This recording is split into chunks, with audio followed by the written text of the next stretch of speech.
بسم اللہ الرحمن الرحیم میرے عزیز و السلام علیکم۔ آج کا یہ ویلاگ جو ہے یہ بہت خصوصی ہے۔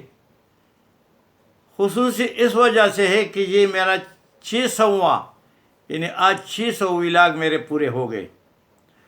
تو اس مناسبت سے میں تھوڑا سا وضاحت چاہتا ہوں کہ میں نے یہ ویلاگ کیوں شروع کیا، مقصد اس کا کیا تھا، وہ ابھی آپ اس ویلاگ میں سن لیں گے۔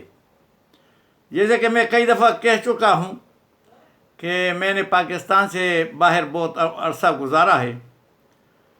تو میں پہلے جو تھا وہ گیا لیبیا میں بن غازی ایئرپورٹ پہ الیکٹرانک سسٹم انجینئر کے ایئرپورٹ پہ کام کرتا رہا۔ 2 سال وہاں گزارے، پھر واپس آیا تو ابوظہبی ایئر فورس میں چلا گیا۔ وہاں 22 سال گزارے۔ ایویانک الیکٹرانک سسٹم کے ایک انجینئر کی حیثیت سے اللہ نے بہت اچھی تنخواہ دی، بہت اچھا مقام تھا، بہت آسان کام تھا، مگر انجینئرنگ کا کام تھا جو ہمارے ساتھ اس کا تعلق تھا۔ تو 22 سال گزار دیے۔ وہاں میں نے مشاہدہ کیا، ہم تو جو ہے وہ بیس کے اندر رہتے تھے، ساری فیسلٹیز ہمارے پاس تھی، کھانا مفت تھا، لباس مفت تھا، ہر چیز فری تھا۔ تو جب ہم باہر نکلتے تھے تو پھر ہم جب دیکھتے تھے وہاں لیبر طبقہ جو تھا وہ زیادہ تر وہ ہمارے پٹھان لوگ ہوتے تھے، پاکستانی ہوتے تھے، مگر اس میں بھی زیادہ تر پٹھان تھے۔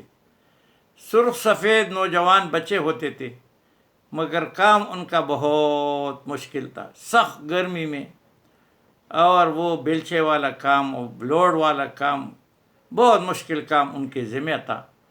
جتنے یہ لوڈر تھے بڑی بڑی گاڑیاں تھیں، بہت بڑی بڑی گاڑیاں، تو سارا اس وقت جو تھا یہ سارا یوہی جو تھا اس میں وہ فل اپ کر رہے تھے، ہموار کر رہے تھے۔ تو سارے دن وہ چلتی تھی، دور جگہ سے وہ ریت لے کے آتے تھے اور وہ وہاں پھینکتے تھے، اور وہ غریب جو ہے دن رات کام کرتے تھے، محنت مشقت کرتے تھے۔ دوسری اس کے برعکس جو ہے وہ انڈین تھے، کالے کلوٹے ہوتے تھے، ہندو تھے، اور وہ جو ہے اے سی میں بیٹھ کر کے اچھے تنخواہ لیتے تھے، کوئی ان کو تکلیف نہیں تھی۔ دونوں میں فرق کیا تھا کہ وہ پڑھے لکھے تھے، اور ہمارا جو لوگ تھے پٹھان جو تھے وہ غریب ایسے علاقوں سے گئے تھے کہ وہاں ان کو یہ فیسلٹی نہیں تھی، نہ وہاں کوئی اسکول تھا، نہ کوئی کچھ بھی نہیں، نہ کالج تھا، یونیورسٹی تھی، اور وہ کوئی پیسے میں سے دے دلا کے وہاں چلے جاتے اور پھر یہ مشقت کا کام وہ کرتے۔ تو میرا دل جو ہے بہت اداس ہوتا تھا، کیونکہ میں قدرتی طور پر نیشنلسٹ بھی ہوں، اور جو ایمان میں طرف سے بھی میں مسلمان پسند کرتا ہوں، تو مجھے بہت زیادہ تکلیف ہوتی تھی۔ تو میرے دل میں سوچا اگر مجھے اللہ تعالیٰ نے جب بھی موقع دیا تو میں تھوڑا سا اپنے اس میں ایک قطرہ ڈالوں گا۔ اللہ نے کیا، میں 2005 میں میری سروس پوری ہو گئی اور میں واپس آ گیا۔ تو میں نے اپنے گھر کے قریب ایک 2 کنال کی زمین تھی، پلاٹ خریدا، اس میں بہترین قسم کا یعنی بہت 7 کمرے بنائے، اسکول کے برآمدہ سب کچھ اس حساب سے بنوایا، اور پھر میں نے اسکول شروع کیا پرائمری لیول کا، کیونکہ محلہ تھا، اور 7ویں تک میں پڑھاتا رہا۔ 12 سال میں نے اسکول پڑھایا، اور اس میں میرا جو فیوریٹ سبجیکٹ تھا وہ میتھمیٹکس تھا، کیونکہ مجھے میتھمیٹکس بہت پسند ہے، بہت بہترین ہے، اور ایک انگلش تھا، کیونکہ انگلش جو ہمارا ایئر فورس کا جو ہے وہ لینگویج ہے۔ تو یہ 2 چیزیں میں پڑھاتا تھا، اس پہ زیادہ زور دیتا تھا۔ تو وہ 12 سال جو تھے وہ اسکول بالکل فری تھا، میں نے کس سے پیسے نہیں لیے۔ جو تھوڑے نادار لوگ تھے ان کے لیے یونیفارم بھی خریدتا تھا، اور ان کے لیے کتابیں بھی ہوتی تھی۔ یہ سب کچھ میں اسی جذبے کے تحت کرتا تھا کہ میرے تھوڑا سا ایک قطرہ جو ہے اس میں میرا شامل ہو جائے۔ تو الحمدللہ وہ 12 سال تک چلتا رہا۔ 7ویں جماعت تک ہمارے پاس بچے اور بچیاں تھیں، اور 100+20 جیسے 20 30 50 تک وہ بچے ہوتے، سارے زیادہ تر محلے کے لوگ تھے، اور ہمارا محلہ بہت غربت والا ہے، بہت زیادہ، ابھی بھی وہ غربت بہت زیادہ ہے۔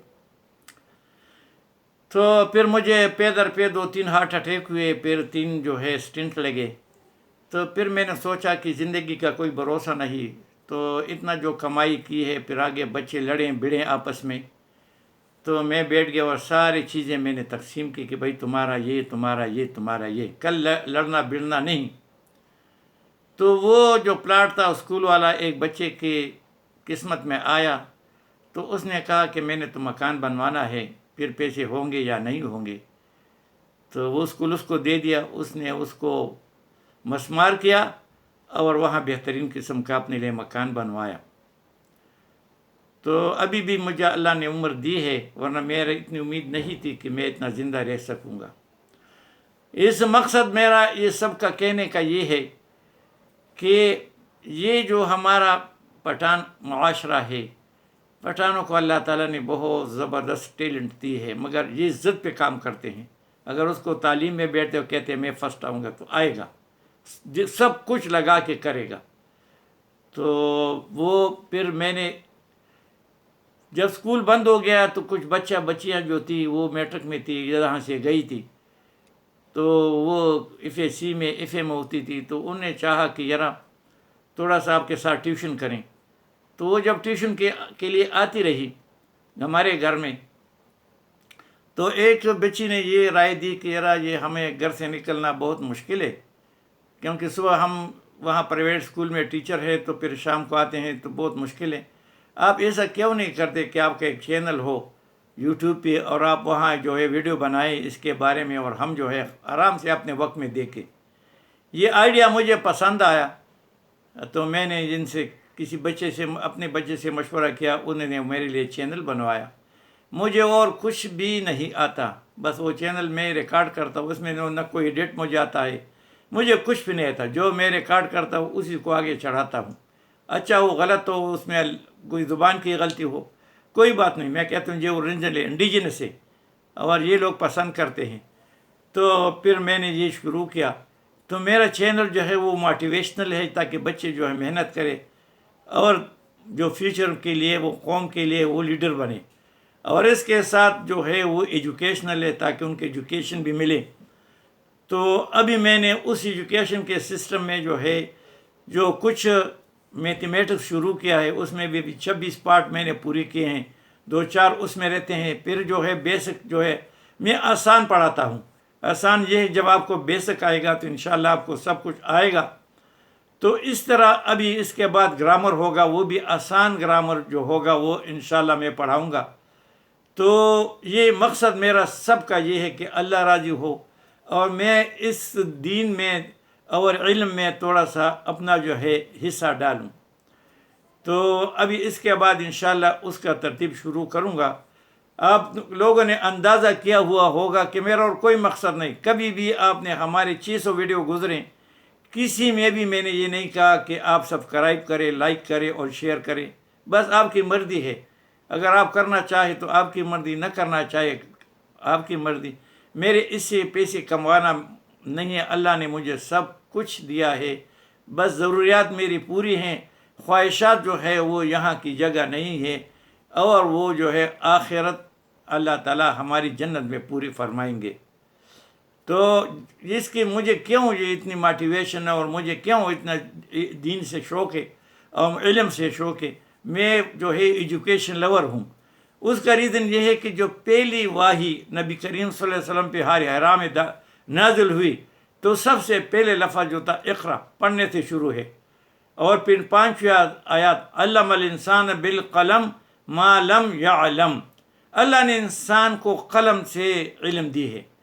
تو جتنے یہ مدرسے ہیں جہاں قلم نہیں ہے، تو اس مدرسوں میں اپنے بچوں کو نہ بٹھائیں، کیونکہ قلم کے بغیر، اللہ نے جو پہلی وحی میں قلم کا ذکر کیا ہے کہ انسان کو میں نے علم دی ہے قلم سے، اور اس کی ایک واضح ثبوت یہ ہے کہ جب پہلے اسلام کی پہلی جنگ جو ہوئی ہے وہ ہے جنگ بدر۔ جنگ بدر میں 70 جو ہے کفار کو جو ہے ان کو 70 کفاروں کو مار دیا، ہلاک کیا، اور 70 کفار کو انہوں نے قیدی بنایا۔ تو قیدی بنانے کے لیے پہلے جنگ ہوا تھا، کوئی ترتیب نہیں تھا، سب نے مشورہ کیا کہ اب کیا کیا جائے ان قیدیوں کے ساتھ۔ تو پھر انہوں نے ایک مشورے سے ایک بات تو یہ کی کہ جن کے پاس فدیہ ہے، جن کے رشتہ دار ہے جو مکے میں ہے، وہ فدیہ بھیجے، یعنی جرمانہ ہمیں دے تو ہم اس کو آزاد کر لیں گے. اور دوسرا یہ ہے جس کے پاس فدیہ نہیں مگر وہ پڑھا لکھا ہے تو مسلمان یہاں مسلمانوں کے بچے ہیں وہ 10 بچوں کو تعلیم دے, علم دے. ابھی آپ سوچیں گے کہ جو وحی اور جو قرآن اور حدیث تو مدینہ شریف میں تھے تو کفار سے کون سا علم سیکھ رہے تھے؟ وہ علم جو تھا جو پڑھے لکھے جو آج کا ایک ABCD 1 2 3 الف با تا سا یہی علم تھا. اور اس کو علم کو کبھی محدود نہ کریں. علم ہر وہ چیز ہے جس کو سیکھنے اور سکھانے سے کسی دوسرے کو فائدہ ہو.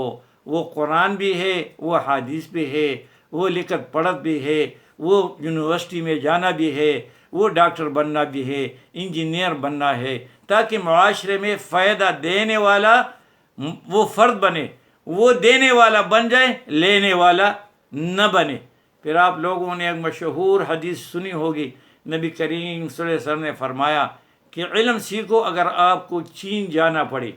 ابھی آپ سے میں ایک سوال کرتا ہوں, آپ سب مجھے جواب دیں کہ علم تو مدینہ شریف میں تھا اور نبی کریم صلی اللہ علیہ وسلم کے پاس قرآن تھا اور قرآن نازل ہو رہا تھا اور لوگ سیکھتے سکھاتے تھے, تو پھر نبی کریم صلی اللہ علیہ وسلم نے کیوں بتایا کہ آپ چین جائیں؟ اس کا بہت زبردست قسم کا مفہوم ہے جو بہت اس پہ سوچتے نہیں. دور کی بات نہیں ہے, ابھی آپ بتاؤں دور کی بات نہیں ہے. کوئی بھی وہ نبی کریم صلی اللہ علیہ وسلم نہیں چاہتا کہ میرے صحابہ مجھ سے دور جائیں, اس کی بات نہیں. ابھی آپ کو سمجھ آ جائے گی. یہ جس طرح چین ابھی ترقی یافتہ ہے, ساری چیزیں جو ہے ابھی چین میں بنتی ہے. گھر میں ایسا کوئی بھی چیز نہیں جو چین میں نہ بنتی ہو. اور آج سے جو 1400-1500 سال پہلے جو تھا وہ اسی وقت بھی ترقی یافتہ تھا. ان کے پاس بہت سی ایجادات تھے. مثلاً جو سب سے پہلی ایجاد کاغذ جو ہے وہ چین نے ایجاد کیا. کپڑے جو ہے جو مشینیں ہیں وہ چین نے ایجاد کی. بہت سے چیزیں چین نے ایجاد کی. یہ میڈیسن جو ہے ہربل میڈیسن جس کو کہتے ہیں وہ چین نے ایجاد کی. بہت سی چیزیں ہیں. تو وہ چیزیں جو ہے سلک روڈ ایک ہوتا تھا, وہ کیسے ہوتا ہے سمندر کے تھرو سے وہ چین سے کشتیوں میں سامان ڈال کے یمن کے پاس آتا اور وہاں اتر کے پھر وہ مدینہ شریف و مکہ شریف میں آتا. تو اس پہ بڑا خرچ آتا تھا.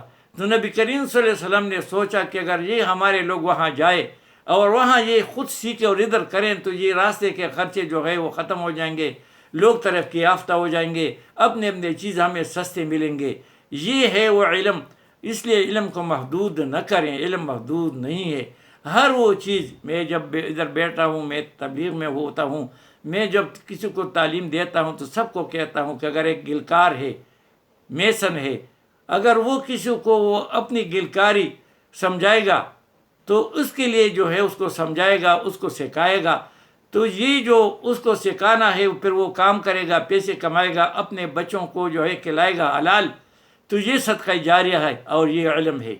اگر اسی طرح کوئی جو ہے وہ پلستری ہے, لوہار ہے, بڑھئی ہے, جو ہے ترکان ہے, جو بھی الیکٹریشین ہے, اور وہ اگر وہ اسلام کے خلاف نہیں, دین کے خلاف نہیں, ایسا چیز کوئی نہیں بناتا جس سے اسلام اور دین کو نقصان ہو, تو اللہ نماز پڑھے, اللہ کا ذکر کرے اور یہ علم سیکھے, خود بھی سیکھے, خود بھی اپنے بچوں کو کھلائیں اور دوسروں کو بھی سکھائیں.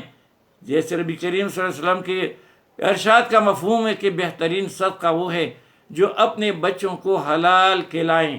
کتنا بڑی بات ہے. کسی کو صدقہ نہ دے اور سب سے پہلے اپنے اولاد کو حلال کھلائے. اور اس کے بعد فرماتے ہیں کہ قرآن میں ذکر ہے کہ جب بھی آپ کسی کو صدقہ زکوٰۃ دے تو اس نے فرمایا ذی القربیٰ والیتامیٰ والمساکین وابن السبیل, سب سے پہلے اپنے اقربا کو دے, پھر ذی القربیٰ والیتامیٰ, پھر یتیموں کے دے, پھر ایسی جاگ مساکینوں کے دے, پھر وہ لوگوں کے دے جو راستے کے مسافر ہو. تو ہم یہ ہے کہ ہمارے پاس ایک مسئلہ ہے, بس ہم جو ہے اپنے رشتہ دار کو کہتے ہیں یہ کس کا کام کیا آئے گا, ہم اس میں بھی کام اور غیر کام کو دیکھتے ہیں. تو بھائی یہ علم جو ہے, جس علم میں قلم نہیں ہے, اللہ نے قلم کا ذکر کیا پہلے وہی میں, تو قلم جب جس علم میں نہ ہو اس کو علم کو نہ سیکھے. قلم بہت ضروری ہے. تو میں نے قلم بچوں کو قلم دیا, اس وقت دہشت گردی بہت زوروں پہ تھی, تو میں نے سوچا کہ اگر کسی ایک کو بھی ہم قلم ہاتھ میں دے تاکہ وہ کسی دہشت گرد کے ہاتھ میں نہ چڑھے, تاکہ اس سے کوئی دہشت گرد نہ بنائے۔ اور میں آپ سے ایک سوال پوچھتا ہوں، شاید آپ مجھے جواب دیں گے۔ جب ہی آپ لوگوں کے سامنے یہ گزرا ہے، خودکش حملے ہوتے تھے، ابھی بھی اللہ معاف کرے کبھی نہ کبھی ہو جاتے ہیں، تو جو مر جاتے ہیں وہ سب کا پتہ چل جاتا ہے، مگر جس نے دہشت گردی کی ہوگی، جو اس نے اپنے آپ کے ساتھ بم باندھا ہوا ہوتا ہے، اس کا کوئی پتہ نہیں چلتا کہ یہ کون تھا، کہاں سے آتا، اس کا شکل کیا تھا، اس کے والدین کون تھے۔ پھر یہ وہی لوگ ہیں، وہی بچے ہیں جو ان دوسروں کے ہاتھوں میں دے دیتے ہیں، اور پھر اس کو پوچھتے نہیں کہ بھائی یہ کون ہے، یہ کیا کرتے ہیں، اس کو موٹیویٹ کرتے ہیں، اس کے برین واشنگ کرتے ہیں، ان کو دن رات جو ہے ایک ہی بات بتاتے ہیں، ان کو ویڈیو وہ دکھاتے، دیکھو کتنی ظلم ہو رہا ہے، یہ ہو رہا ہے، فلانا ہو رہا ہے، پھر اس کو نشہ دے کے اس کے ساتھ بم باندھ دیتا ہے، ابھی وہ جاتا ہے اس کو چھوڑ جاتے ہیں، اپنے بچوں کے ساتھ نہیں کرتے۔ یہ وہ سٹرے بچے ہیں جو گھر میں کھانا بھی نہیں ہے اور کپڑے بھی نہیں ہے، بس بچے پیدا ہوئے کسی مدرسے میں یا کسی ایسی جگہ میں دے دیے کہ وہاں اس کا کوئی پوچھ گچھ نہیں، تو ان کے بھی والدین ہوتے ہیں، وہ بھی کسی گھر میں پیدا ہو، کو کسی ماں کا اولاد ہے، مگر ابھی تک کسی کو بھی پتہ نہیں چلتا کہ ان کے والدین کون تھے، کہاں سے آئے تھے اور کہاں وہ گئے۔ بس بھائی یہ ہے، میں نے یہ باتیں تھی، مقصد میرا سب یہ تھا کہ ہر ایک آدمی اس معاشرے میں اپنا اپنا حصہ ڈالے، اور اپنے آپ کو کسی کی دوسرے کا ہاتھوں میں نہ دے، اپنے بچوں کو بھی دوسرے کے ہاتھوں میں نہ دے کہ اس کے ساتھ کھیلے، بلکہ سب کے اس کے پیچھے رہیں کہ یہ کیا کرتا ہے، کیا سیکھتا ہے، کیا کھاتا ہے، کہاں اٹھتا ہے، کہاں بیٹھتا ہے، تاکہ کل اس سے پوڈری نہ بنے، کوئی غلط کام والے نہ بنے، کہ کوئی اس سے دہشت گرد جو ہے وہ بم والا، وہ جو ہے خودکش حملہ آور نہ بنائے۔ انشاءاللہ یہ میری سب سے جو تھی آپ سے بھی التجا ہے، اور میرا مقصد جو تھا وہ یہ ہے، آج جو ہے یہ 600واں جو ہے ویڈیو ہے، اور انشاءاللہ آگے جو ہے یہ آگے بڑھے گی، جب تک مجھے اللہ نے زندگی ہے نصیحت کروں گا۔ اور سب سے مشکل کام جو ہے میں آپ کو بتاتا ہوں کہ نصیحت کرنا جو ہے بہت مشکل ہے، کوئی نصیحت تو سنتا نہیں، عمل تو بہت مشکل ہے، کوئی نہیں کرتا، مگر سب سے آسان کام وہ کیا ہے، کسی پہ تنقید کرنا۔ تنقید کو چھوڑیں، جو نصیحت کرے اس پر عمل کرے، وما علینا الا البلاغ۔